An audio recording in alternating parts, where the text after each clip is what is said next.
चैव सरस्वतीं व्यासं ततो जयमुदीरयेत् नष्टप्रायेषु अभद्रेषु नित्यं भागवत सेवया भगवती उत्तमश्लोके भक्तिर्भवति नैष्टिकी मूकं करोति वाचालं पंगुं लंघयते गिरिं यत्कृपातमहं वन्दे श्रीगुरुं दीनतारिणं परमानन्दमाधवं श्रीचैतन्य ईश्वरं हरिः ओं तत्सत्। ओम अज्ञानतिमिरान्धस्य ज्ञानाञ्जनशलाकया चक्षुरुन्मीलितं येन तस्मै श्रीगुरवे नमः। नमः ओं विष्णुपादाय कृष्णप्रेष्ठाय भूतले श्रीमते भक्तिवेदांत स्वामिनिति नामने नमस्ते सारस्वते देवे गौरवाणी प्रचारिणे निर्विशेष शून्यवादी पाश्चात्य देशतारिणे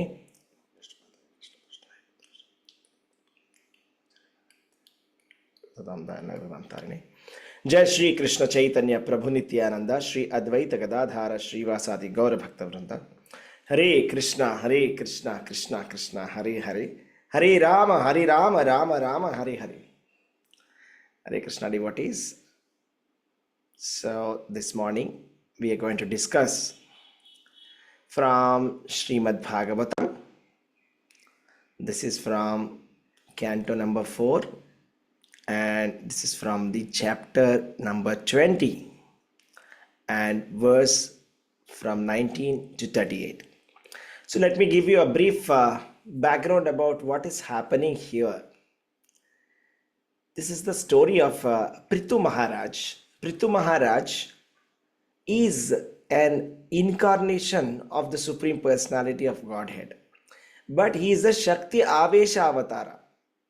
Right? Shakti Avesha Avatara examples are Narada, Vyasadeva, Prithu Maharaj, and Parashurama, like that.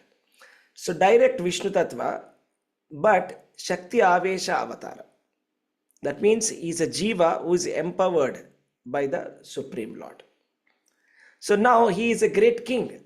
And then what has happened is, we have seen that in his kingdom, he was doing very nice devotional service and he was also being a very nice king. He was doing his religious duties of being a Kshatriya very perfectly well. And one day what happened is that the Mother Earth stopped producing the necessary produces. We are dependent on the Mother Earth, right? For the grains, for milk, or for everything that is coming, actually, all the oil products, everything, gold, minerals, everything is coming from Mother Earth. But Mother Earth actually stopped providing things. Then he goes to the Mother Earth and he actually threatens her that he will kill her if she will not give the necessary things. So at that point of time, Mother Earth gives an objection saying that the reason why she stopped giving things is because people have forgotten the Supreme Personality of Godhead. Because people have forgotten the Supreme Personality of Godhead, they have taken to irreligion. Because they're very irreligious, actually it is all the minerals, all the good things that the Mother Earth is giving are meant for the devotees of the Supreme Personality of Godhead. For those people who are faithful to the instructions of God, the Creator. Not for those who are unfaithful to the instructions of the Creator. Therefore, she says, I have withdrawn. And then finally, Prithu Maharaj convinces her, and then she gives out all of the nice, lot of interesting minerals and different produces from the Mother Earth. And later what happens is he starts to engage in Ashwamedha Yajna. So as a king, the religious duty of a king is to take care of the subjects very nicely. And at the same time, involve in the fire sacrifices. That is the instruction of the Supreme Lord. Yajnyatat karmanonyatra lokoyam karma bandhana. So meticulously, Prithu Maharaj is involving himself in these fire sacrifices. He performs Ashwamedha Yajna, which is considered one of the most prominent yajnas, right? So he performs the Ashwamedha Yajna, and in the Ashwamedha Yajna, he completes 99 Ashwamedha Yajnas. So 99 is a magic number, right? Just like when you hit 100, it's like a century, right? Like that.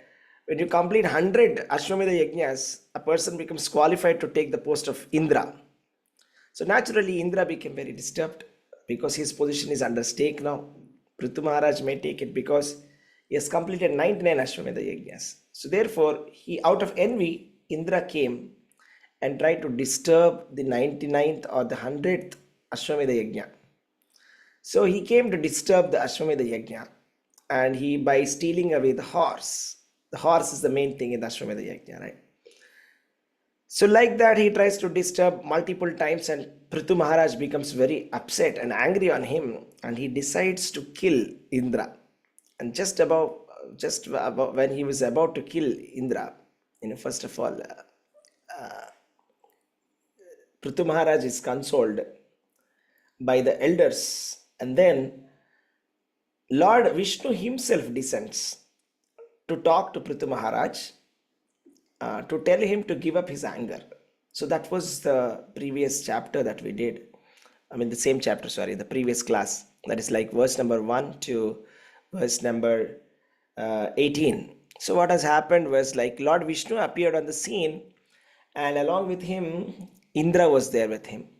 And then Lord Vishnu started to talk and say that, my dear King Prithu, I think you should give up your anger, because you see, here Indra has come along with me, and he is asking you to forgive you, right? So therefore, I think you should excuse him. And Lord Vishnu starts to talk about transcendental knowledge here.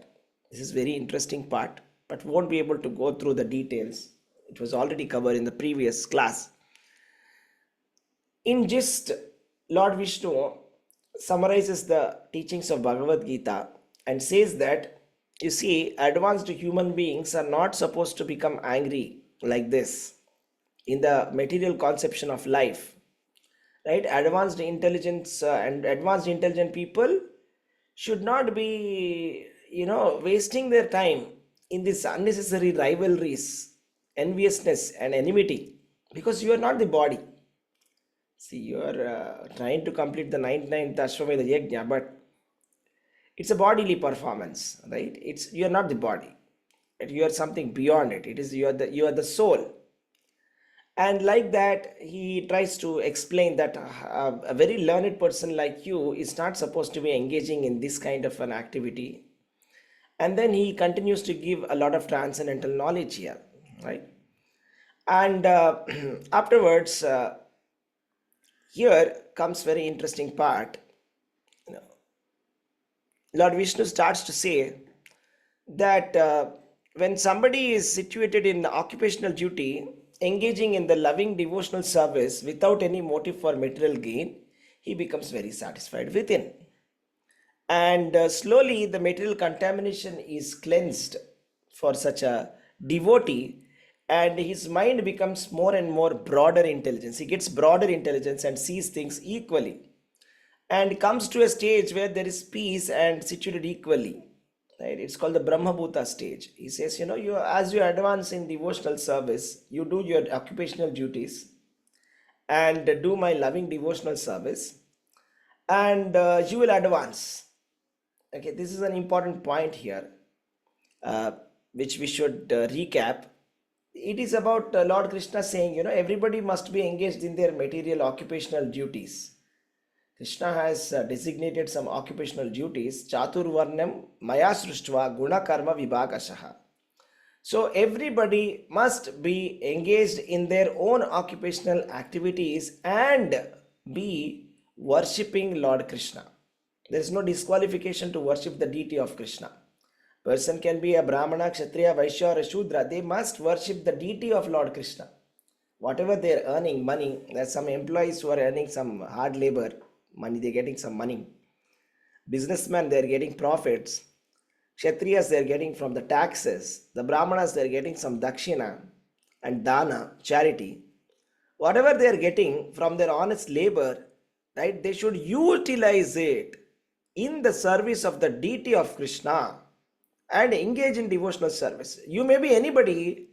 Utilize whatever that you are getting out of your service, out of your hard labor, utilize it in the service of Krishna. by means of hearing, chanting, remembering, worshipping, offering to the Lord, engaging in service. This is important, right? And then, why should one do that? The Lord Vishnu is continuing to explain. Lord Vishnu is continuing to explain that slowly they will come to the position of understanding the supreme reality, that they are not the body, and then they'll understand their constitutional position, that their original constitutional position is to be serving the supreme personality of Godhead with loving devotional service. So by doing bhakti, you get bhakti. But this bhakti is different. The first stage of bhakti is sadhana bhakti. The second stage of bhakti is prema bhakti. By doing bhakti, you get para bhakti. By doing bhakti, you become liberated, and then you get the topmost devotional service, that is prema. So that is the ultimate goal of life. And then like that, Lord Vishnu gives very nice, wonderful instructions and says that please continue to do your occupational duties. You should continue to do your occupational duties, and then you should give protection to the general mass of public, who are the citizens of the state. That is the occupational duty of a king.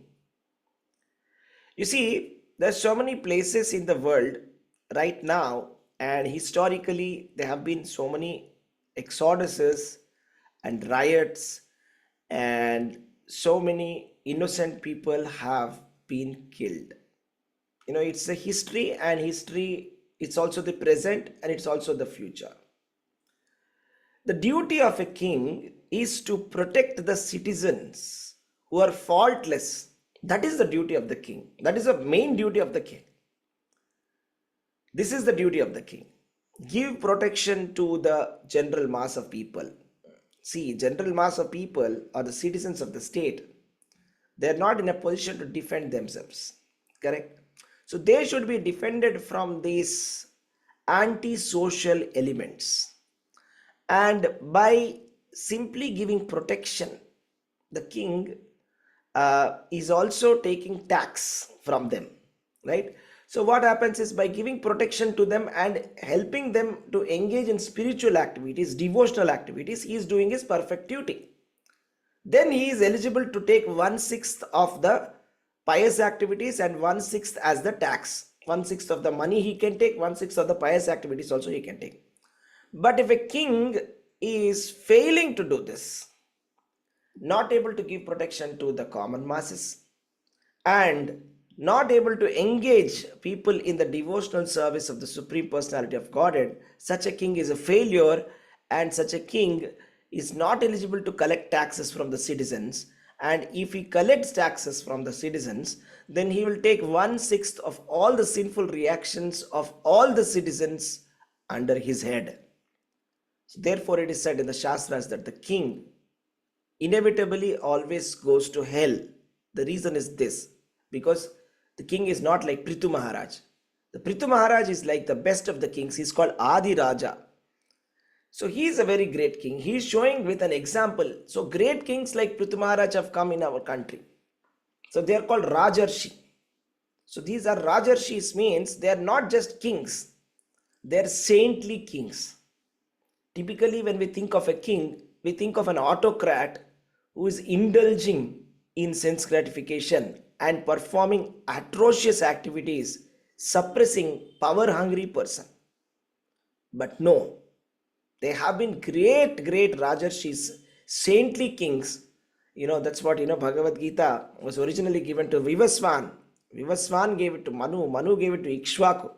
And in the dynasty of Ikshvaku, there have been so many great kings. Similarly, there have been so many great dynasties where they are spiritually advanced. The kings are spiritually advanced. So they are protecting the citizens, and they are following the instructions of the Brahmanas, the intelligent class. And then they are engaging everybody in the devotional service. They are doing the duty perfectly well.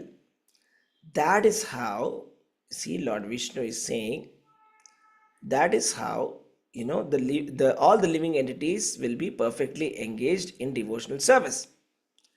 So, like that, now after he said that, Lord Vishnu said, I am very captivated by your wonderful behavior, and therefore I am favorably inclined towards you. You may therefore ask me any benediction you like. In other words, Lord is giving a benediction, right? So, Lord's name is called Varada and also called as Varada Raja. Varada Raja means, Vara means benediction. You see, there's any superior, they'll give benedictions, just like a grandfather, when he sees his grandson, he says, okay, tell me what is it that you want. There's an uncle who comes and says, okay, what do you want to buy? Okay, you can buy whatever you want. Something like that. So superior authorities give that benedictions. And here is the Supreme Personality of Godhead who can give any benediction in the universe. Whatever you can think of, whatever the best that you can think of, he can give you.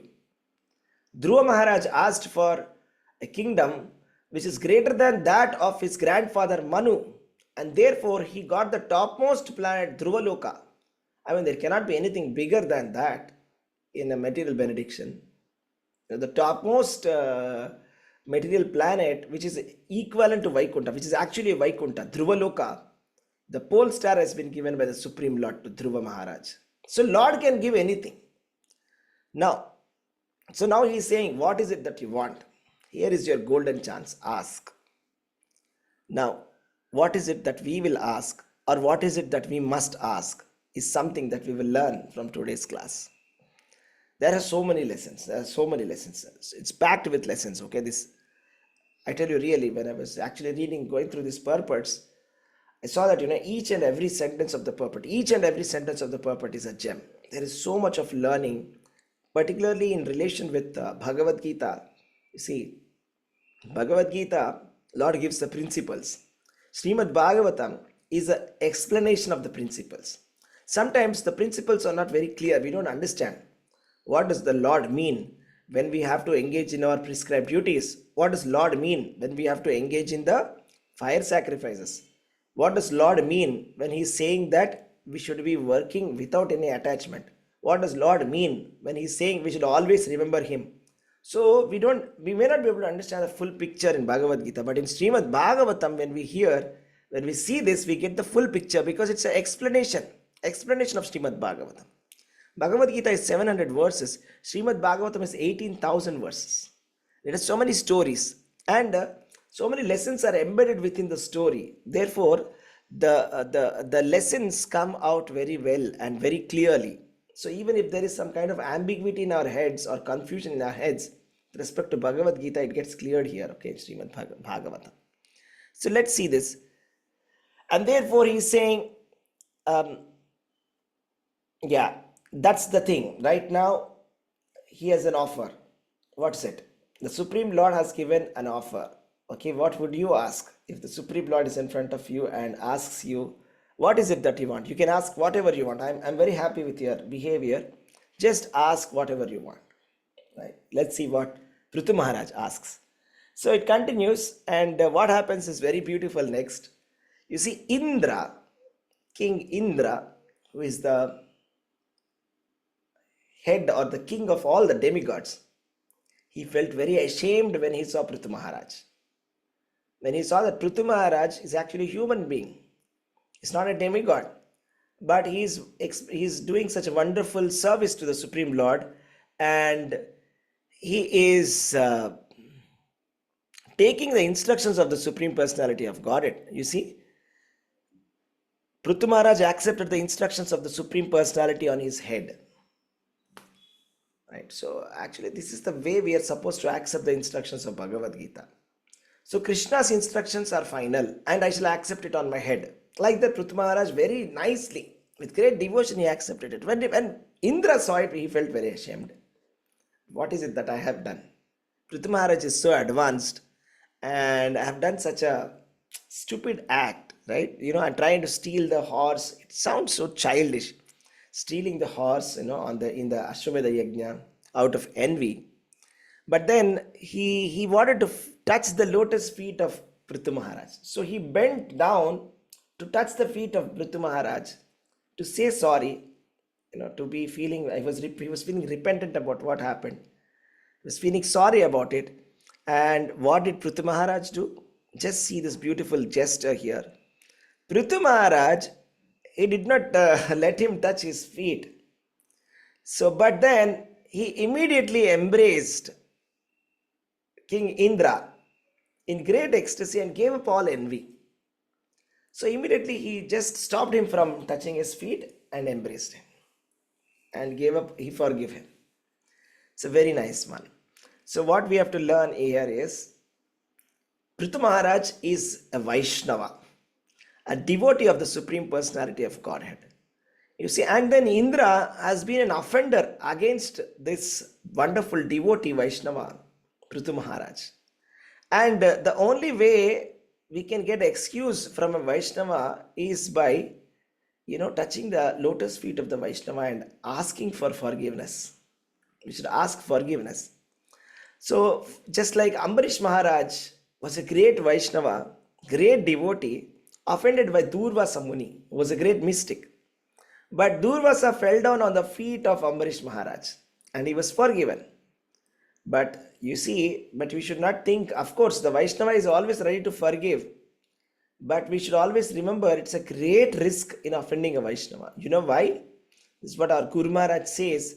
He says, you see, when you offend a Vaishnava and ask for forgiveness, the devotee may forgive, but the Supreme Lord may not. So we should be careful about it. So Krishna may not forgive us. The devotee will instantly forgive. Arjuna was ready to forgive all the offenses of the Kauravas, but Krishna was not ready to forgive the offenses committed towards his devotees. Therefore, we should be very careful when we are dealing with Vaishnavas. We should understand that they are Harijana. Harijana means they are people belonging to the Supreme Lord. Therefore, we should be very, very carefully, regulating our behavior with in the devotee community. So, and this is a very beautiful example also how exemplary a devotee community should be. The real Vaishnavas, they should not be envious of each other. Or even in case there is some kind of competition that has happened, they should give up the envy and anger soon. See, King Indra and Prithu Maharaj were envious and angry on each other. Right? They wanted to kill each other. At least, Prithu Maharaj was so angry, he wanted to kill Indra. But Supreme Lord came and said, forgive him, and immediately he forgave. Immediately forgiven. Right? Actually, this is a very nice principle that devotee community should have loving exchanges like this. There may be some misunderstandings, some kind of disturbances that may happen, but we must follow the Vaishnava etiquette. We should take this example here. We should not have any kind of a grudge, because it is only possible in a Vaishnava community that, people can forgive each other because they are working in a devotional platform. But Prabhupada is commenting here is saying that people in general are not Vaishnavas. Therefore, we see the wars that are happening between different places. This is not good. Therefore, there is a great need to propagate this Krishna consciousness movement.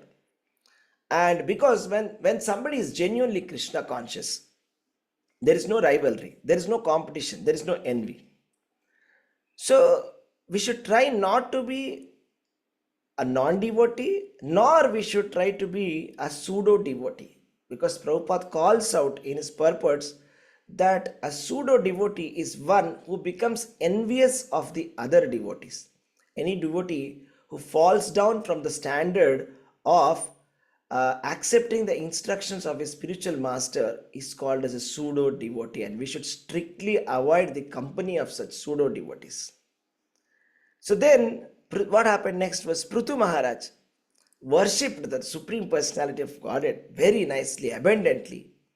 And then he became very ecstatic. Okay, this is called Ashtasatvika Vikara. Okay, so it's like this. So a person with the Ashtasatvika Vikara, okay, he sometimes is like laughing like a madman. So just like Chaitanya Mahaprabhu. So he used to be sometimes laughing like a madman, crying, and there used to be perspiration on his body. So, and he used to be falling down. So whenever he used to remember or hear about Krishna, he used to be getting this Ashtasatvika Vikara. Ashtasatvika Vikara. There is descriptions in the Chaitanya Charitamrita that Sri Chaitanya Mahaprabhu, he used to cry so much, that uh, all his dress used to become drenched, wet. And I'll tell you one interesting story also. Okay, so there was one small girl, 5-year-old girl called Narayani Devi, right? So she was a niece of Srivas Thakur. Okay, so one day what happened is Srivas Thakur was very disturbed and he was worshipping Lord Narsimhadev. So Chaitanya Mahaprabhu is knocking the door. Srivas, open the door, open the door. What happened? Are you feeling scared that Chand Kazi has stopped you from doing the Sankirtan? Just open the door, open the door.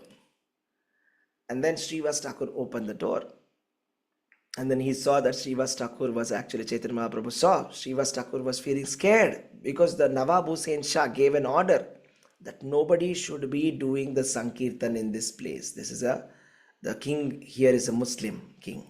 You cannot do Sankirtan here. Hindus should not do Sankirtan. Anybody who will do Sankirtan will be killed or converted. So Srivas Thakur was feeling very afraid and he was worshipping Lord Narsimhadev. And then Chaitanya Mahaprabhu said, I will see how Nawab Hussain Shah will punish you. I'll tell you something, a secret to you, Srivas. I am the super soul within everybody's heart. And until I give the inspiration, Nawab Hussain Shah will not get that inspiration to arrest you. Therefore, he won't arrest you. But let us say, without my inspiration, because of his own independence as a living entity, he decides to arrest you. In that case, you know what I will do? I'll go directly to the court of Nawab Hussain Shah and challenge him.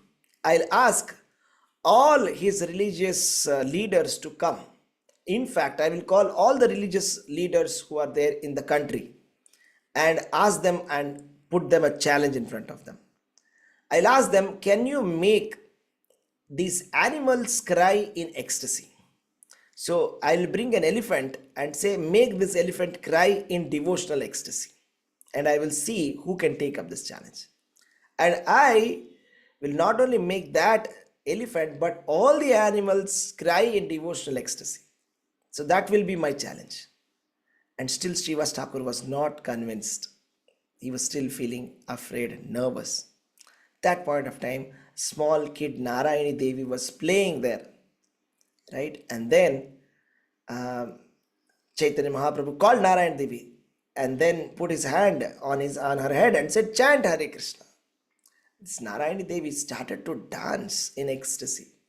And this Ashtasatvika Vikara, ecstatic symptoms started to exhibit on her. 5-year-old kid.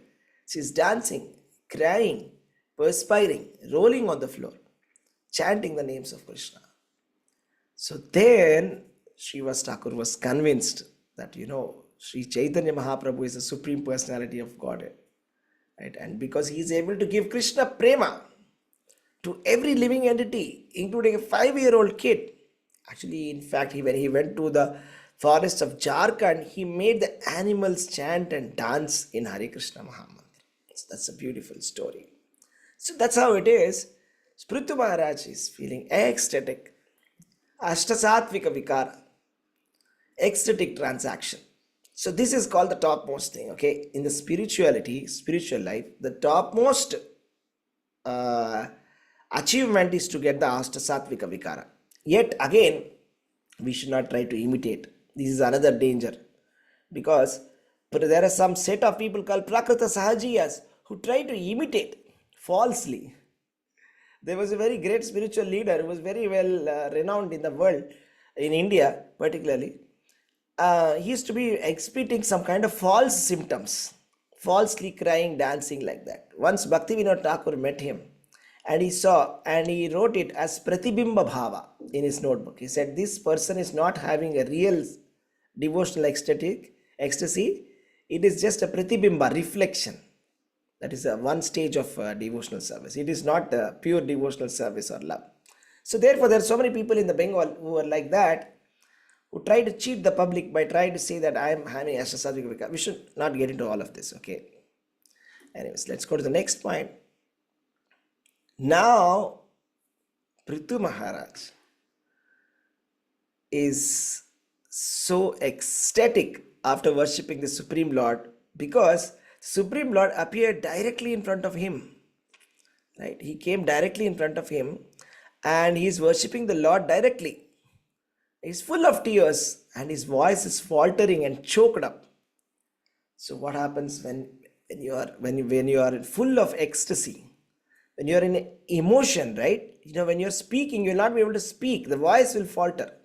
It's called Nayanam Galadashruddharaya Vadanam Gadgadaruddhaya Gira. Vadanam Gadgadaruddhaya Gira. So, Pulakai Nichitam Vapukkadata Vanamagrahane Vaishya. So, that means that, Gadgada Ruddhaya Bhima means, Gadgada means your voice has become faltering, not able to speak properly, choking up.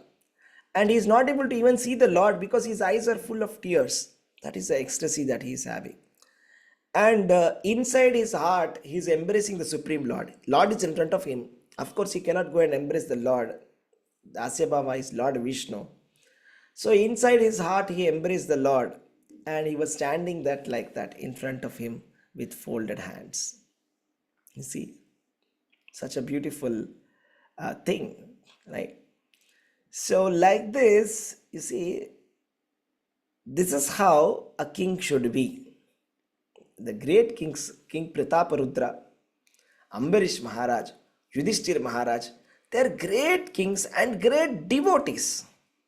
So king should be a devotee. That is very important. Right? So he is collecting taxes, no doubt, but a king should not collect taxes if a king is not able to give protection from the calamities for people. And the king should not allow the citizens to be engaged in this sinful activities like illicit sex life, intoxication, meat eating and gambling. It is a responsibility of the king to stop those activities. If a king does not stop those activities, all the resultant sequence of activities of the sinful lives of the citizens will go to him because he is taking taxes from them. Simply taking taxes is not enough. The king has to give protection and stop them from irreligious life. This is very important. Every responsible king, like Maharaj Prithu, can become a pure devotee. Right? We can see from Prithu Maharaj's behavior how he became ecstatic and how he is in pure devotional service. But you see, what is happening in India is that, once upon a time, Bombay state, after Gandhi's non-cooperation movement, Bombay was dry. What do you mean by dry? Dry means non-alcoholic, no alcohol served. But then citizens wanted to drink. Citizens are mad after drinking. So even though liquor was banned in Bombay, liquor used to be sold in public lavatories and abnormal places. Some abnormal places they will be smuggling liquor. So government was not able to change the heart of the citizens from engaging in sinful life. So what they did, they said, okay, let us do one thing. We will only manufacture liquor and supply it to the citizens. And the state will get some money. And today, almost all the states of India, they have the majority of their income is not coming from taxes. It is not coming from any other activity, but from alcohol. So this is an alcoholic government, what we have. And we are very proud of this government, right? So this kind of government cannot stop sinful life. So when this kind of government is ruling the country, there will be war, there will be famines, there will be earthquakes. So all the nature's laws will be exhibited. So there will be corona, there will be wars, all this will be happening. This is not just the end of it, it will just go on. Because government has not been able to successfully check the sinful activities, right? Thousands of people are dying in different kinds of riots. right? And different kinds of wars, different kinds of fights, different kinds of things are happening, different diseases are coming. Government will not be able to check all of this.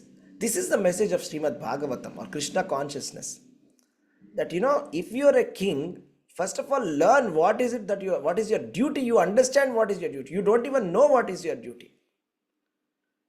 King is supposed to be giving protection to the citizens from especially the general public. They should be protected from the disturbance of the antisocial elements, right?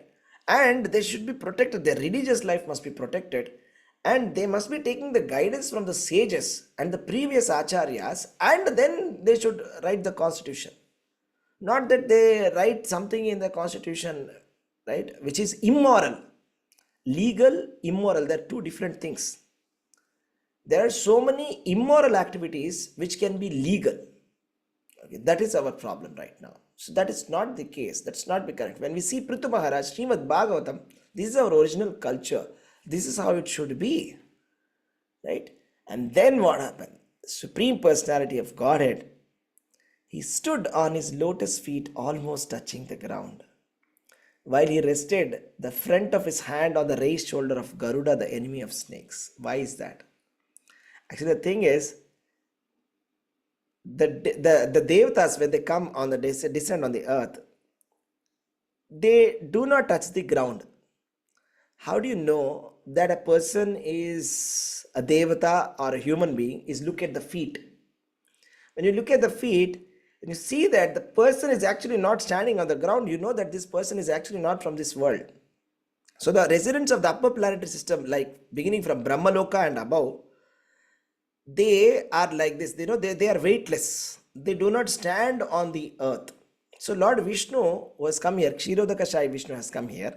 He appeared in front of Prithu Maharaj. He is a Supreme Personality of Godhead, but he is sometimes playing as a role as one of the demigods of this universe, Kshirodakashai Vishnu. So therefore, he was not touching the earth actually, but then out of his affection for Prithu Maharaj, out of his affection for the devotee, he touched the earth. He touched the earth. But he is not used to touching the earth. See, Lord Vishnu is weightless. He doesn't touch the earth. But he is touching the earth for the sake of Prithu Maharaj, out of affection. And because he is unable to balance himself, because he is not accustomed to standing on this earthly ground like us, right? So he is leaning like this on Garuda's shoulders. So on Garuda's shoulders, so Prithu Maharaj, when he saw that, he was feeling more and more ecstatic, because he was able to see that Supreme Lord is so happy that he is standing on the earth and he is resting his arms on Garuda like that. So now he is going to start the prayers. Pruturuvacha Varan Vibhotvad Varadevach Deshvarad Buddha Katam Vrinita Guna Vikriyatmanam Yenarakanam Apisanti Dehinam Tanisha Kaivalya Pate Vrinenacha. So let us see, there's some beautiful benedictions, okay? So beautiful prayers of Prithu Maharaj. So each and every prayer is a gem in Srimad Bhagavatam.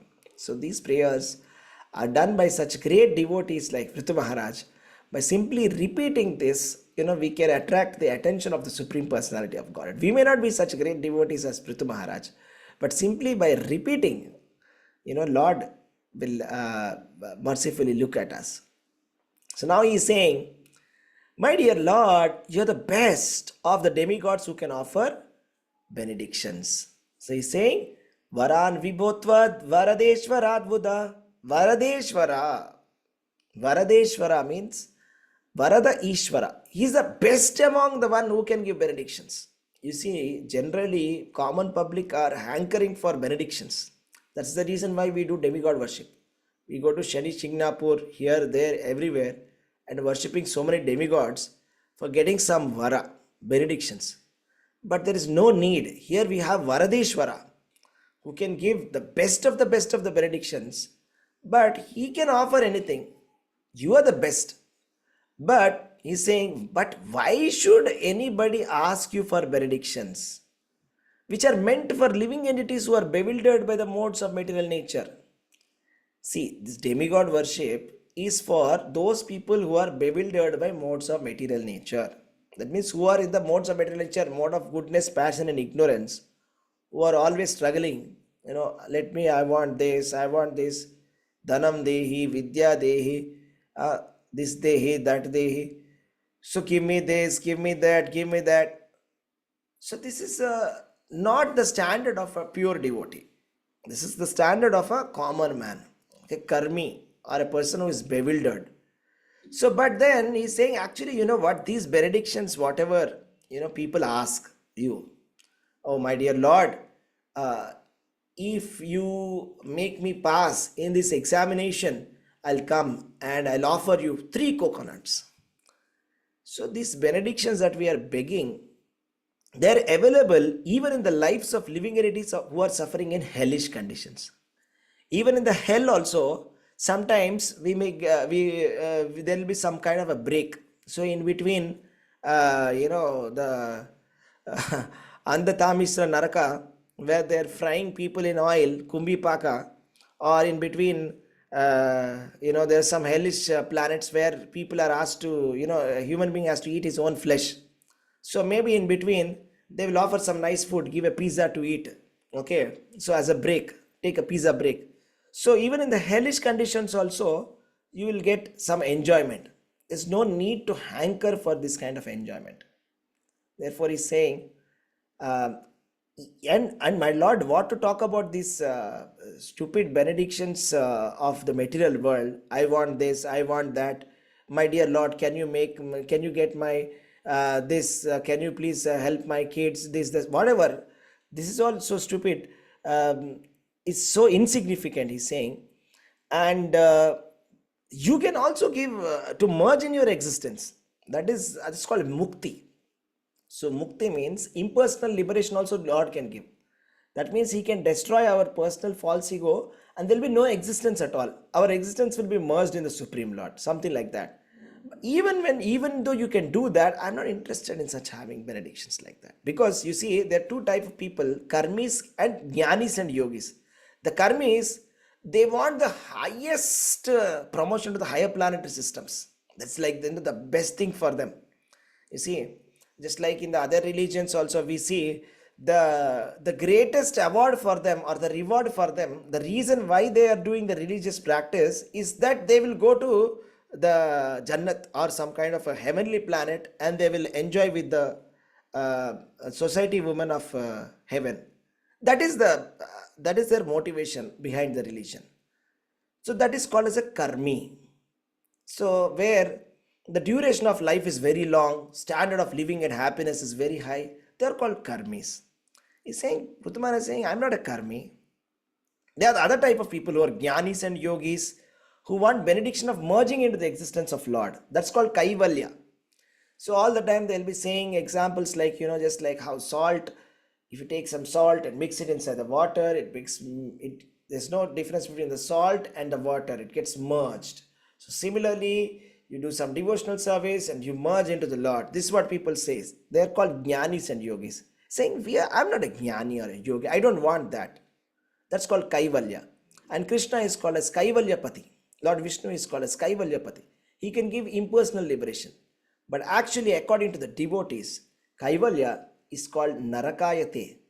So it is said, Kaivalya Narakayate. Kaivalya Narakayate means merging into the existence of the Lord is considered as good as hell. So the devotees, they consider that if I do not want to go to heavenly planets like the karmis, nor do I want to merge my existence into the Supreme Lord, because according to us, it is hell. Kaivalyam narakayate. To lose your individuality is as good as going to hell.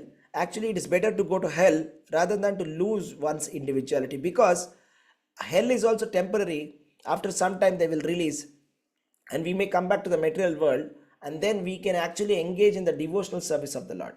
And why? Actually, it is said that Narayana Parah Sarve Na Kutascha Bibhyati. So Swargeti Naraketi, that means that Narayana Parayana, anybody who is a devotee of Lord Vishnu, even though it is the Swarga or Naraka, he is doing devotional service. If he's posted in hell also, he will be doing his devotional service. There's no problem. And he's not scared of hell also. That is the point. And he's actually very scared of becoming liberated or becoming one with the Lord. Is actually a very scary thought for a devotee, because there is no other possibility for the devotee to render service. The only worry is, I will not be able to render any service to the Supreme Lord. Why do I need such kind of liberation? So therefore, I do not want to merge. I do not want to merge into your existence. And because, why? Why is it? See, the popular version of our religion, right? Hinduism, we say dharma, artha, kama, moksha. The purpose is moksha, impersonal liberation, to lose individuality. Now I have a form, now I have a name. I want to get rid of the forms, names, everything. Now I'm worshipping somebody. I don't want to worship anybody. I just want to become one. This is what is said, moksha. But Prithu Maharaj is not entertaining that. Yes, that may be one of the thoughts of the Vedas. That is one of the benedictions given in the Vedas. But that is for another type of people, the Jnanis and the Yogis, who are not considered on the topmost platform by Krishna. In Bhagavad Gita, Krishna did not say the Jnanis and Yogis are the best. He said, my devotees or the pure devotees are the best. They'll call Naradeva, Narottama. The pure devotees are the best. And the pure devotees, what do they want? They do not want to merge in existence of the Lord. Why? Because there is no existence of nectarian beverage of your lotus feet. So they are drinking, you see, everybody, the karmis are also drinking alcohol, or the karmis, after going to the heavenly planets, they are drinking the soma rasa, right? But the devotees are also drinking the nectarian beverage of the lotus feet of Lord Krishna, right?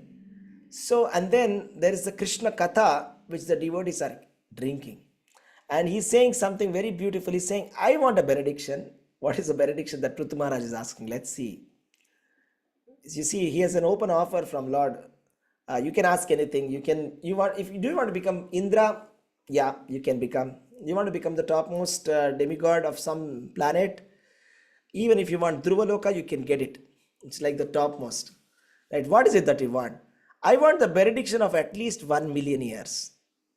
I want the benediction of at least 1 million years. Why do you want 1 million years? Why do you want 1 million years? For thus I may be able to hear about your glories of your lotus feet from the mouths of your pure devotees. This is so beautiful.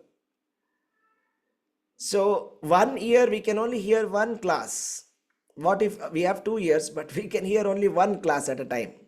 But what if we could hear all the classes at the same time? So at this point of time, so it's almost 7:30 right now in the morning, every day morning at 8 o'clock, we have Srimad Bhagavatam classes in the ISKCON temples, in all of the ISKCON temples. There's so many hundreds of temples, maybe 800 or more. So what if we could hear all the Bhagavatam classes at the same time? What if we could have so many hundreds of years and you could hear all of it at once? That is called a benediction. This is what is a benediction asked by a pure devotee. There is no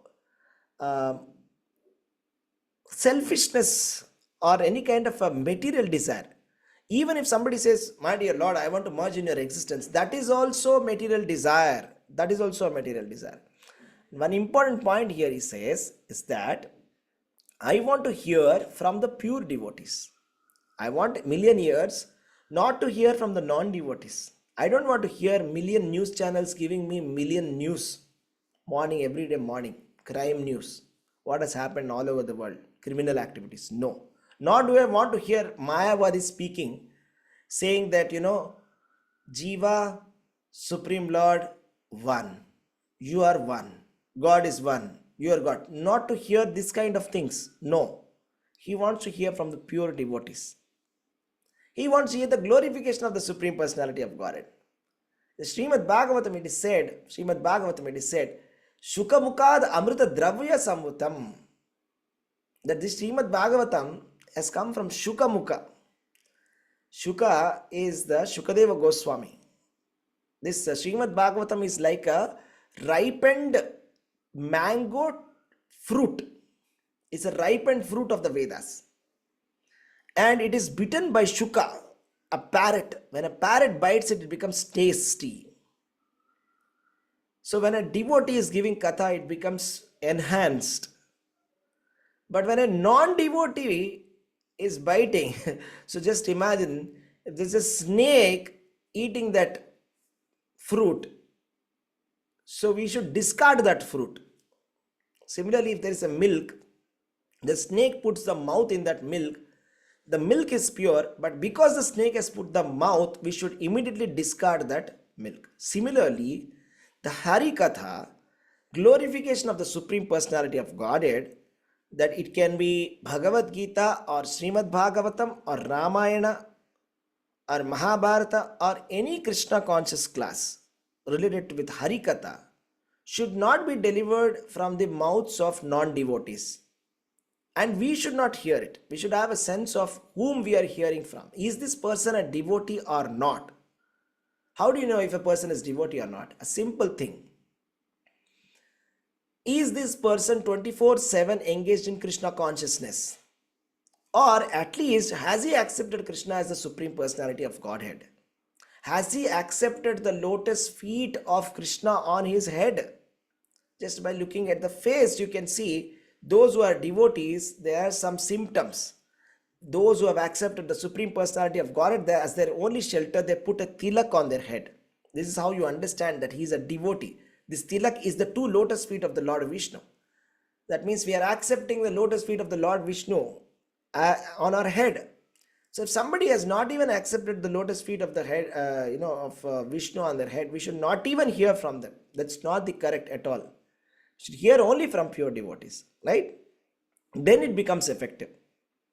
Satam prasangan mama virya samvidaha. Glorification of the Lord is potent when uttered from the mouth of a pure devotee. Right? This is how it is supposed to be done. And Sri Chaitanya Mahaprabhu said, do not hear from Mayavadi philosopher. Mayavadi bhashya sunile hoye sarvanasha. Sarvanasha means completely we become destroyed. Our spiritual life becomes destroyed when we hear Mayavadi philosophy. The Mayavadi philosophers will go on. It is bhakti, is sentimental, jnana is the topmost, and living entity is equal to Lord. Like this, if we hear this kind of statements, even a great Bhagavata also will fall down. That is a great risk. We should avoid hearing from Mayavadis. That's what Sri Chaitanya Mahaprabhu has said.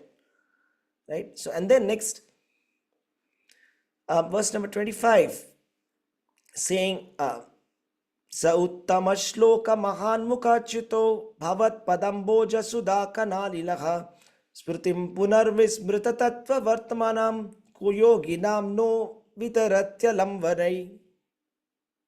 So it says that, oh my dear Lord, you are glorified by the selected verses uttered by great personalities. Such glorification of your lotus feet is like saffron particles. When the transcendental vibration from the mouths of great devotees carries the aroma of the saffron dust of your lotus feet, the forgetful living entity gradually remembers his eternal relationship with you. Devotees thus gradually come to the right conclusion about the value of life. My dear Lord, I therefore do not need any other benediction but the opportunity to hear from the mouth of your pure devotee. So, what is it that we should ask? When the Supreme Personality of God appears in front of us, what is it that we should ask? Should we ask for some material corrections? That there's some kind of disturbances? I've been frustrated that I've not been able to get some things. Can you please give me this? No, definitely not. Oh, should we ask, dear Lord, I'm so frustrated in this material world. Just give me liberation. Just merge my existence to you. I don't want to have a separate existence. Should we ask that? No. What should we ask? What did Prithu Maharaj ask? I do not need any benediction but the opportunity to hear from the mouth of your pure devotee. And after asking this benediction, what was the reaction of Lord Vishnu? Did Lord Vishnu say, that's not very intelligent, you should have actually asked for liberation, you're not so intelligent? Did he say that? What was Lord Vishnu's reaction? We will find out. Okay, we'll see Lord Vishnu's reaction.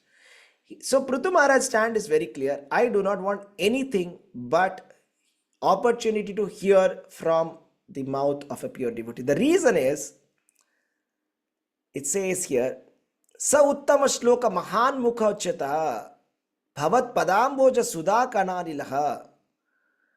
The from the lotus feet of the Lord, there is some kind of a sudha kana, just like nectar, particles of nectar. Prabhupada is translated, it's like some saffron particles are emanating from the lotus feet of the Lord. Just imagine the lotus feet of Lord Krishna and some saffron particles emanating from it. And these saffron particles are carrying, the devotees are carrying the saffron particles of the lotus feet of the Supreme Personality of God. Got it? Right? So, we should always want to hear from the devotees. So, there's a very beautiful shloka, okay, in the Gopi Gita. Right? So, it says, Tava kathamrutam tapta jivanam kavi viveritam Srimad. Tava kathamrutam, there's a proper way to sing it. Let's sing it in a proper way.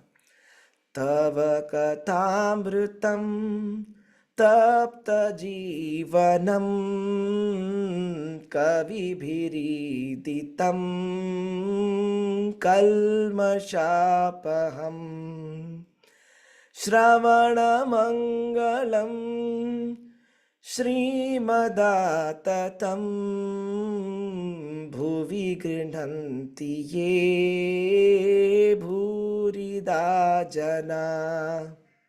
The gopis are singing this. The nectar of your words and descriptions of your activities are the life and soul of those suffering in this material world. These narrations transmitted by the learned sages eradicates one's sinful reactions and bestow good fortune upon whoever hears them. These narrations are broadcast all over the world and are filled with spiritual power. Certainly those who spread the message of Godhead are the most munificent. Bhuvi grinantiye bhurida jana. So because the katha, the Krishna katha Amrita, is like a medicine for us. We are suffering in the material world. Every single day we are suffering, from the tapatraya, from heat, so many insults, so many disturbances, so many frustrations. But when you hear this Katha Amrita, Srimad Bhagavata Katha, Krishna Katha, our soul gets satisfaction. We become peaceful. Our distress gets reduced. Our suffering is eradicated. Sinful reactions are gone. Good fortune develops. So this is so wonderful. We are actually creating a spiritual environment. Prabhupada used to say, all you have to do is go and chant. He used to tell his disciples, go and chant. So when you take these books, when you distribute these books, when you're doing Harinam Sankirtan, you're creating a spiritual environment around the world. You're spreading a spiritual environment. You're creating a spiritual waves, right? Which is opposite of the material waves, right? So like that, see, the thing is, when you go out and simply repeat the message of Krishna, there are so many living entities who will wake up. That's it. It's called Jeev Jago Gaura Chandra Bole. That means if the living entities are in a sleeping state, all we have to do is we have to simply chant this name, Hare Krishna, Krishna Krishna, Hare Hare, Hare Rama, Rama Rama, Hare Hare. That's it. We just have to simply chant this Hare Krishna Maha Mantra, sing this Hare Krishna Maha Mantra, or glorify the Supreme Lord as it is. And then you will see that people get awakened. There are some people who are in a sleeping state, who have left devotional service at one point, they automatically wake up. So our duty is only to do this. Simply repeat this transcendental sound and they will wake up. All the devotees, they will naturally wake up from their state. So the conditioned soul has to hear from the mouth of a pure devotee. Pure devotee means who is fully surrendered to the lotus feet of the Lord without any material desire or speculative knowledge. So the thing is, here there's another important point here. Let me just share my screen. It says,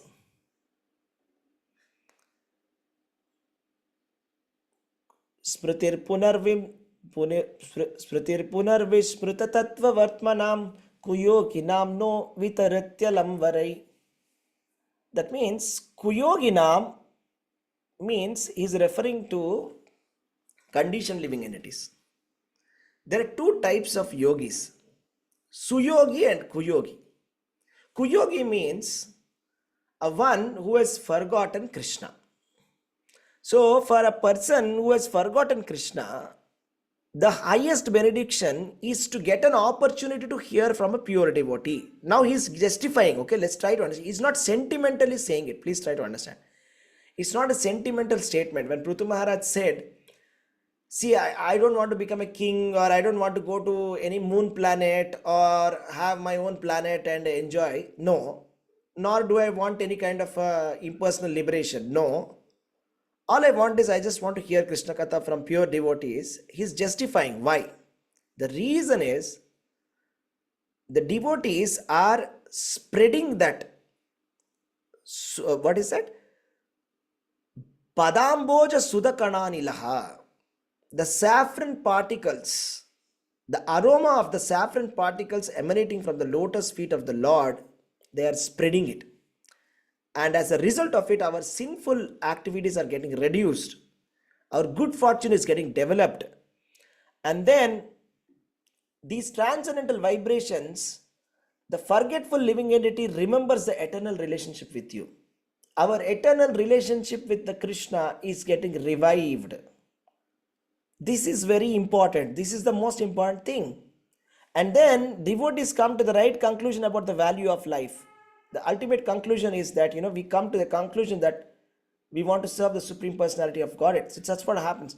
So without this, there's no need of any other benediction but opportunity to hear from your mouth of your pure devotee. That's the reason why he's asking it. Okay. Next one. Yashash Shivam Shushruva Arya Sangame Yadrichaya Chopashrunoti Te Sakrit Katam Gunognya Viramed Vinapashum Shriryat Pravavre Guna Sangrahechaya. Very important verse, dear devotees. Please hear this carefully. My dear highly glorified Lord, if one in the association of pure devotees hears even once your glories of activities, he does not, unless he is nothing but an animal, give up the association of devotees. For no intelligent person would be so careless as to leave their association. The perfection of chanting and hearing about your glories was accepted even by goddess of fortune who desired to hear your unlimited activities and transcendental glories. It's a very straightforward statement. Prithu Maharaj is saying, in other words, after you have heard about Krishna from the pure devotees, despite you have heard from Krishna, if you give up the association of devotees, you are nothing but an animal. He's saying it straight. Unless a person is nothing but an animal, like a dog or a donkey, he will not give up the association of a devotee. Because there is nothing better than this. Okay, show something better than this. Because the reason why I'm saying this is, those people who come to Krishna consciousness in the beginning, by their misfortune or by the association of some materialistic relatives who are continuously criticizing them and accusing, they'll say so many things, useless things. There's so many different kinds of stupid superstitions in this country. For example, when we go for book distribution, sometimes some people say, we should not keep Bhagavad Gita in our home. My grandmother told me, if you keep Bhagavad Gita in our home, there'll be fights.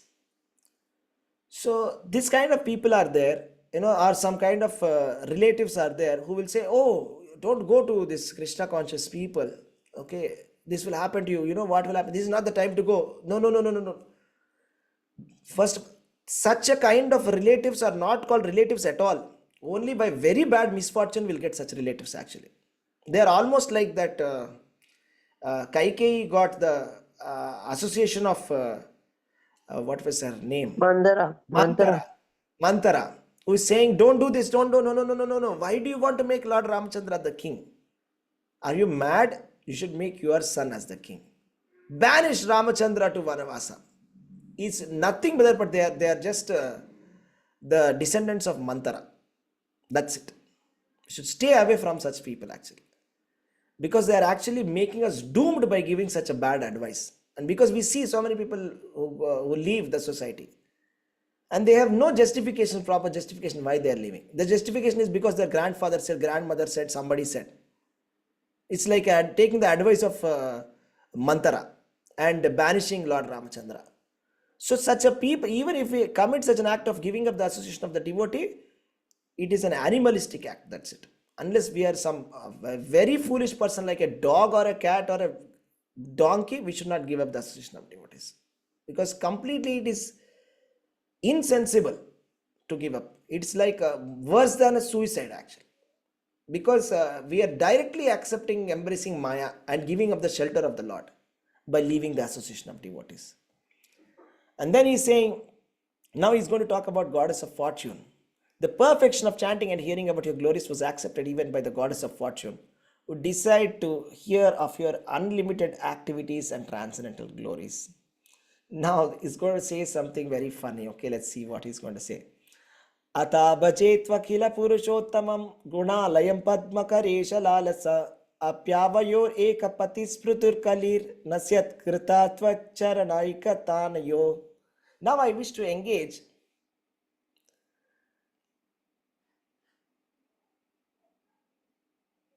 verse number 27.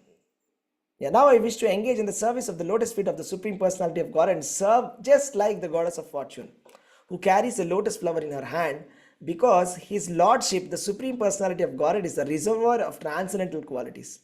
I'm afraid that the goddess of fortune and I will quarrel because both of us would be attentively engaged in the same service. It's actually, it's like a little bit funny prayer. I've never heard this kind of a funny prayer, okay? Actually, this prayer cracked me up. So he's saying, you know what's going to happen? I just want to serve your lotus feet, just like Lakshmi Devi.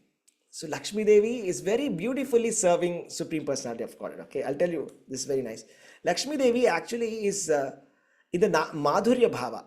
Lakshmi Devi is in Madhurya Bhava because she is the wife of Lord Vishnu. And then she is staying she's given a position at the heart of Lord Vishnu. But then she engages in devotional service of the Lord. She is doing so many activities, right? Like for example, like a very chaste wife. How a chaste wife is serving her husband. Actually, she is the topmost example of how a chaste wife should behave, Lakshmi Devi.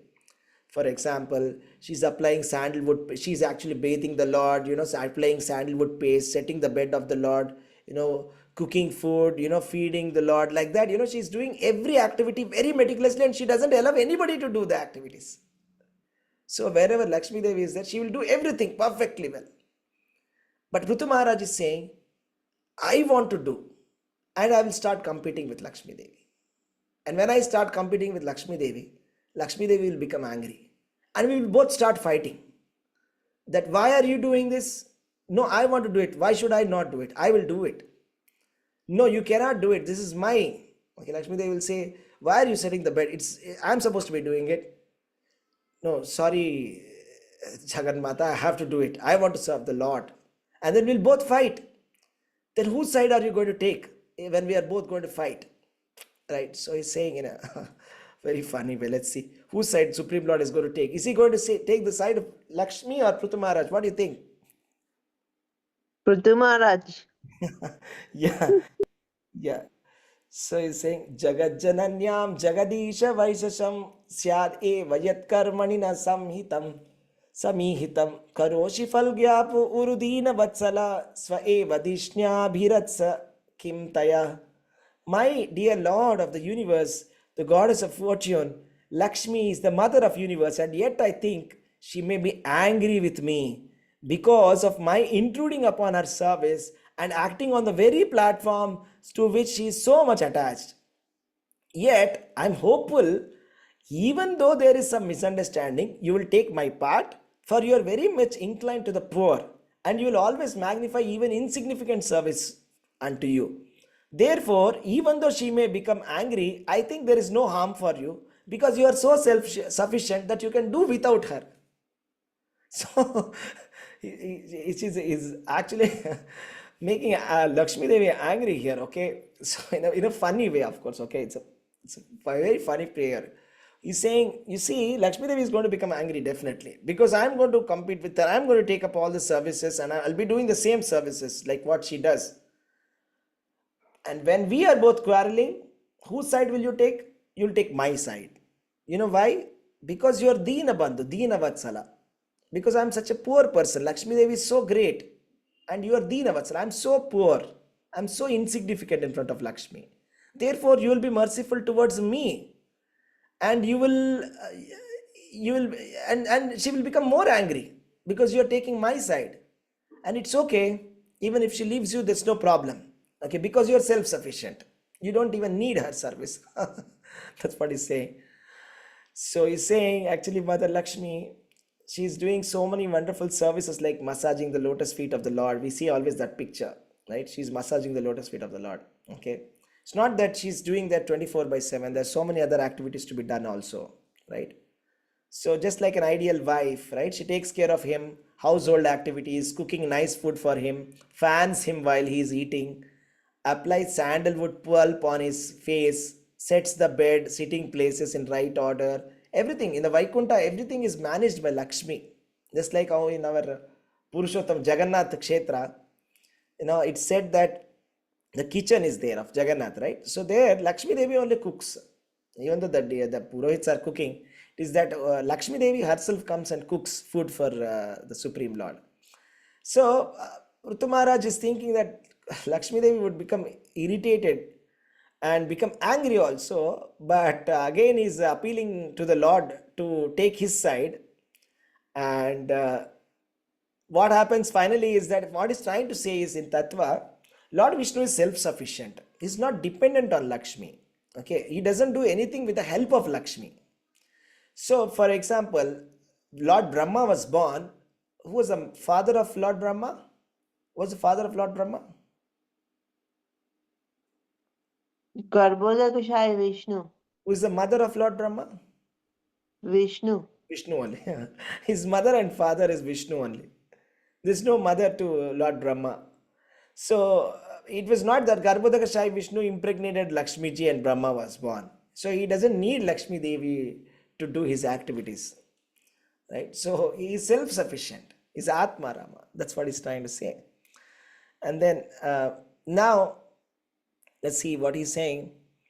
Bhajantyatattvam atayeva sadhavo yudastamaya guna vibramodayam bhavatpadanusmaranadrite satam nimittavanyad bhagavanna vidmahe. Saying, great saintly persons who are always liberated take to your devotional service, because only by devotional service can one be relieved from the illusions of material existence. Oh my Lord, there is no reason for liberated souls to take shelter of your lotus feet except that the souls are constantly thinking at your feet. Now he's explaining, justifying and saying, my dear Lord, the reason why I did not choose any material benediction nor benediction to become one with you, but chose to always hear about you, to be able to always engage in your devotional service, because hearing is the foremost devotional service. When you're hearing with your ears, you're serving the Supreme Lord. That's also one kind of service. The reason why I want to do devotional service, because only by devotional service we can get rid of the illusion of material existence. Maya. Krishna said, Daivi hi esham gunamayi mama maya duratyaya mam eva prapadyante maya metam taranti ti. This maya, three modes of material nature, is very difficult to give up, very powerful. Only by Uh, Doing devotional service, we can Maya Metam Tarantite only by taking devotional service of Krishna. Mamchayu avjabicharena bhakti yogena sevate sagunan samatityaitan brahma bhujaya kalpate. Only by engaging in unalloyed devotional service, we can get rid of Maya, three modes of materialism. Otherwise, there is no other possibility. So, karmis are engaged in fruitive activities for material bodily comfort. The karmi is always thinking, how can I improve my comfort? How can I get into a more comfortable position? More comfortable position. Jnani is disgusted with material comfort. But a devotee is not, neither he is disgusted nor he wants any material comfort. All he wants is, he wants to be in devotional service. So what happens is, even those jnanis, self-realized souls also worship the Supreme Personality of Godhead. They are also worshipping the Supreme Personality of Godhead. So the thing is, as long as we are in this modes of material nature, we'll be working very hard. You see, the reason why we are working very hard today, is because of the mode of passion. Because the mode of passion has not left us, we are working so hard and not working or serving Krishna. We are not serving Krishna. We don't have time to chant. We don't have time to serve. We don't have time to hear. The reason is because of mode of passion. But we have time for everything else in the world. So Jnani is on a philosophical platform. He's trying to do some kind of karma sannyasa. So he gives up material activities. So it doesn't matter whether you give up material activities or do material activities. What is important is you should worship Lord. Gruhe takos vane tako sada hari bole dak. Gruhe tako, you may be at home. That's okay. Vane tako, you may be frustrated, give up everything like a jnani, go to the forest and sit without any relationship with anybody. Sada hari bole dako. What is the principle is, whether you are at home or in the forest, you must be worshipping Krishna. Otherwise, both of them are useless. Having a household and following all the religious occupational duties, useless. Or giving up everything in frustration, going and sitting in solitude, useless. Sada Hari bole dako. We should be serving the Supreme Personality of Godhead. That is the correct platform. Right? So, even the Atma Ramas also are taking to devotional service of the Supreme Lord. Right? Next, let's go to the next one. Manye giram te jagatam vimohinim varam vrishni veti bhajatam atatayat vachanutanyat yadite janosita katam punakarma karoti mohita. My dear Lord, what you have said to your unallowed devotee is very much bewildering. The allurements you offer in the Vedas are certainly not suitable for pure devotees. People in generally bound by the sweet words of Vedas engage themselves again and again in fruitive activities enamored by the result of actions. See, Supreme Lord Vishnu has given a benediction here to Prithu Maharaj. Open offer. Just ask what you want, I will give you. Same thing Lord Narsimha offered to Prahlad Maharaj. You just ask what is it that you want, I will give you. Same thing Lord Vishnu offered to Dhruva Maharaj. Just ask what you want, I will give you. Dhruva Maharaj, he had something in mind at the time when he came and did the tapasya. But after he saw Lord Vishnu, he said, no, I don't want anything. I just want the association of your devotees. But because he had something in his mind already, Lord had given him the Dhruva Loka. Because with some intention he had come, even though he has not expressed it, with some intention, purpose he had come and done the tapasya, he has given Dhruva Loka. Even though Dhruva Maharaj's character and said, no, I don't want all this. This is nonsense. Whatever you are giving is just an allurement. I don't want to get into this. What did Prahlad Maharaj say? Prahlad Maharaj said, oh my dear Lord, I am already a demon. I am Asura. I am born in a demoniac family. Naturally, my body will get attracted to physical comfort, material comfort. And you are already alluring me again with such kind of things, again to fall into illusion. No. I have already seen my father who was dead. He was died in a miserable death in your hands. He had the highest material comforts. I don't want this. I just want the association of your pure devotees. What did Prithu Maharaj said? Prithu Maharaj also saying the same thing. It's very bewildering for me, but I am your pure devotee, and this is not suitable for pure devotees. Whatever you are giving, your benedictions are not suitable for pure devotees. And generally, people, they see Vedas, they see the sweet words of Vedas, and they engage in fruitive activities. It says, Yamimam pushpitam vacham pravadanti avapashchitaha भोगैश्वर्य प्रसक्तानां तयापहृत चेतसां व्यवसायात्मिका बुद्धि समाधव न विधीयते. In Srimad Bhagavad Gita, Krishna is saying the same thing. Yamimam pushpitam vacham. Flowery words of the Vedas. The Vedas are so beautifully written. You will see, oh, if you do this Navaratri Vrata, you know what you will get. 1, 2, 3, 4, 5. If you read Lalita Sahasranam, you know what you'll get. 1, 2, 3, 4. Wow. Come on, it's so good, but it is bewildering. That's called Pushpitam, Yamimam Pushpitam Vacham. That means the sweet words of the Vedas. And those who are not very intelligent, they fall trapped to that kind of words.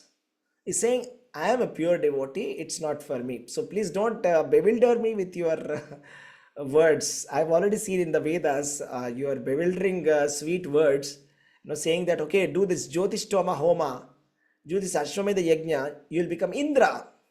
Do the Jyotishtoma Homa, you will go to the Soma planet, moon planet, you will drink Somarasa, and so much of material comforts. No, this is not for pure devotees. Actually, that's what, there are 3 types in the Vedas: Karma Kanda, Jnana Kanda, Upasana Kanda. So, this Karma Kanda and Jnana Kanda are called Vishayera Bhanda. So, Narottama Das Thakur says, Karma Kanda, Jnana Kanda, Vishayera Bhanda. That means they're just nothing but their material. That's it. Even Karma Kanda, Jnana Kanda, philosophical speculation is also said as material. The philosophical speculation which is not Krishna conscious. Philosophical speculation leading to Krishna conscious, that kind of Jnana Kanda is Bhagavatam. We are not talking about that. But we know, there is a class of people in India who are all the time, they are spiritual, no Krishna at all, completely zero. Spiritual, all the time they're talking about spirituality, but no relationship with Krishna they speak. Narottam Das Thakur said, these people are doomed. These Karma Kanda followers, Jnana Kanda also. So those who are engaged in Karma Kanda, Jnana Kanda are doomed, because whether they are going to be entrapped in a material body. Okay, they may get a demigod body, next king body, or a dog body, lower, and whatever it may be, they are still doomed. So this cultivation of knowledge is possible, is useful if it leads you to Krishna consciousness. Bahunam janmanam ante jnanavan mam prapadyate. The purpose is to come to Krishna. If it is not, then it's a waste of time. It is called beating the husk of a rice. You take the rice and remove the rice out of it and just take the hull. Okay, what do you say? That husk, outer cover. And if you take the outer cover of the rice and keep beating, you won't get rice from it. Similarly, philosophical speculation, by reading the Upanishads without a devotional interpretation, what happens is we are simply get doomed. And we actually get nothing out of it. Just like it is like beating the husk. Therefore, we should take to bhakti. So the statements of the Vedas, which are telling you, go to the Swarga Loka, enjoy in the Swarga Loka, this is not Sanatana Dharma. We are not at that platform. There may be other religions for whom the main purpose or the main allurement for them is Swarga Loka, or to have the company of heavenly society girls, but definitely not our religion. It is least important for us. Yamimam pushpitam vacham pravadanti avapashita. Very less intelligent people will get attracted to these material benedictions. Let's go to the next verse.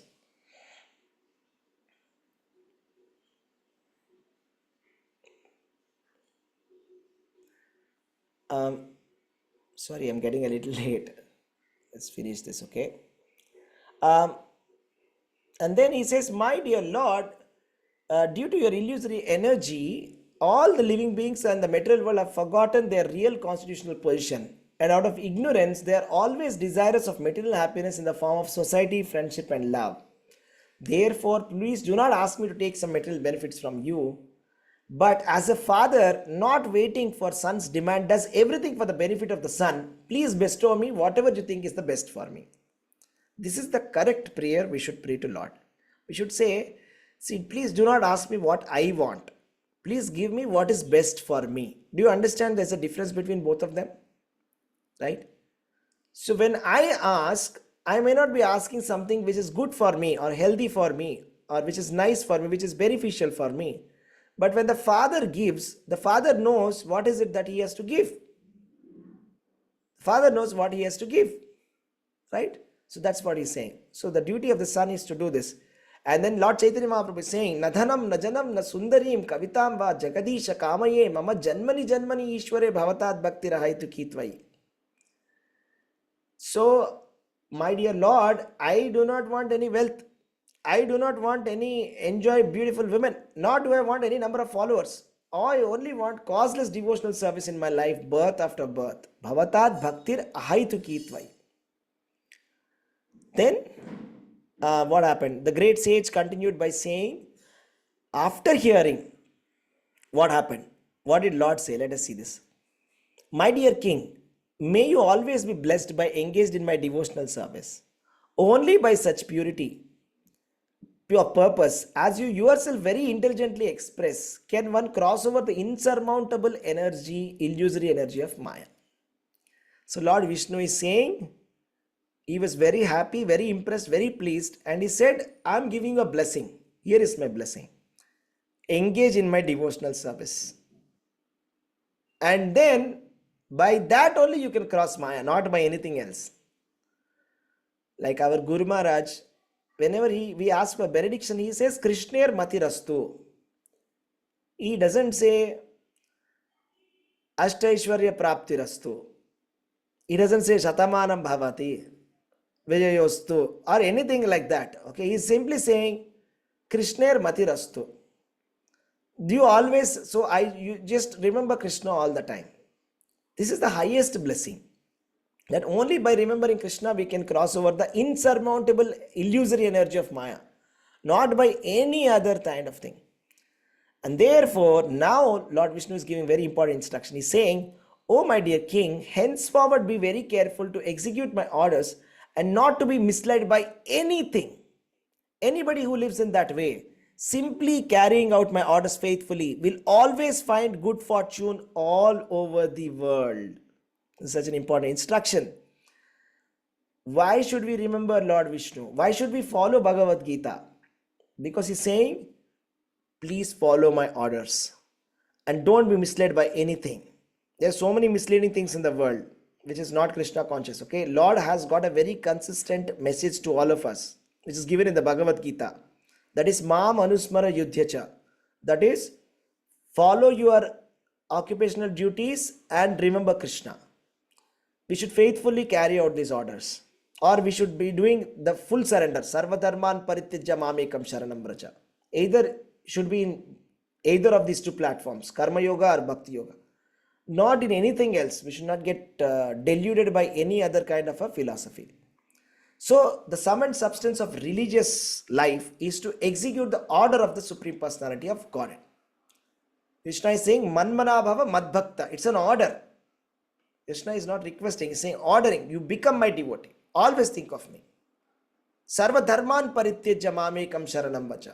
Give up all your nonsense and surrender to me. That's what Krishna is saying. This is called religion. So anybody who follows this instruction of the Lord is a religious person. Anybody who doesn't do this and does everything else is a pseudo-religious person. It's called pseudo-religion. Right? So the real religious principle is to say, surrender everything to Krishna. Just like, once in Vrindavana, there were Brahmanas who were doing some fire sacrifice. At that time, Krishna and Balram, they said, all the kids around Krishna and Balram, they said, we are feeling hungry. We want some food to eat. Krishna Balram said, okay, go and ask those Brahmanas, they are doing some fire sacrifice. Now it's the time to distribute prasadam. Then they go there and they ask for, can you distribute some food for us? Krishna Balram are asking. They don't even respond, the Brahmanas. And then later they come back to Krishna and report that, they're not even responding to us. Just you go and ask those wives of the Brahmanas, they are devotees. And they go to the wives of Brahmanas and say, Krishna and Balram are hungry, can you give us some food? They become very happy, they start packing the food and they start to personally, they come to deliver. And their husband says, stop, you cannot leave the house. The duty of a chaste woman is to always serve the husband. Don't you know this religious scripture? You're going to serve somebody outsider? That's not chaste. This is, we don't care. We just go, that's it. If it's okay if you don't let us in, we are going. And they go to Krishna. And Krishna welcomes them and says, very good. You have done the right thing. Sarva dharman parityaja mamekam sharanam vraja. The real religious principle is not to be serving the husband or anything, is to serve Krishna. And you have done the right thing. You're supposed to be giving up everything for the sake of me, and you have given up and you came here. Very good, I appreciate. You can deliver the food and you can go back home. But they say, no, we don't want to go back home. But they say, no, you have to go back home. And he sends them back home. That's what happens. So, it's an important principle here that we should be doing our devotional service and ready to surrender or surrender to Krishna. That is important. It's the most important point. Okay, serve Krishna. Then what happened? Our Supreme Personality of Godhead appreciated meaningful prayers of Prithu Maharaj. And after being worshipped by the king, Lord blessed him and decided to depart. So now the Lord is about to depart, and then whoever the guests who have come there, demigods, sages, Pitruloka inhabitants, Gandharva Loka inhabitants, Siddha Loka, Charan Loka, Kinnar Loka, Apsar Loka, earthly planets, so many people had come, living entities. So he worshipped all of them, and and then they went back to their respective abodes. All of them went back to their respective abodes, like that. So an important point we have to understand is that people will think that only people of the earthly planet are there. Actually, there are so many different planetary systems and different types of living entities who are explained here. And finally, the infallible Supreme Lord, having captivated the minds of the king and the priest who were present, returned to his abode in the spiritual sky. So the Lord went back to his spiritual sky. So the Lord is Achyuta. He doesn't fall down. Out of his Atmamaya, internal potency, he comes here to establish the religious principle of Krishna consciousness, which is the original religious principle. So the Lord has descended and spoken very nicely with Prithu Maharaj and given him bhakti. Prithu Maharaj has asked for bhakti. This is a very beautiful conversation, okay? So finally, Prithu Maharaj offered his respectful obeisances to the Supreme Lord, who is the Supreme Lord of all demigods. Although not an object of material vision, the Lord revealed himself to the sight of Prithu Maharaj. After offering obeisances to the Lord, king returned to his home. We cannot see the Supreme Personality of Godhead with our eyes, but when Krishna gives us eyes, when our eyes are, tinged with the anointment of love of Godhead, then we can see Krishna. Okay, so we'll stop here. Hare Krishna, Krishna Krishna, Hare Hare, Hare Rama, Rama Rama, Hare Hare. Thank you very much. Hare Krishna. Dhanavad Pranam.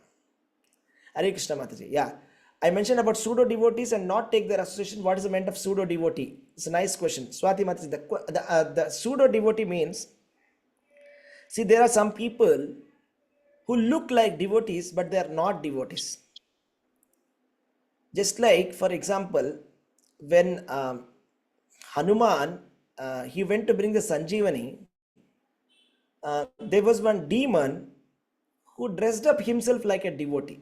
He was wearing a nice tilak, he was having a nice kanti, everything. He was looking like Tulasi, and he was saying Ram Ram, Ram Ram, like that.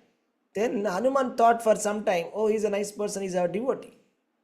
But very soon he realized he's a demon who is trying to kill him. So like that, in every society there are some pseudo devotees.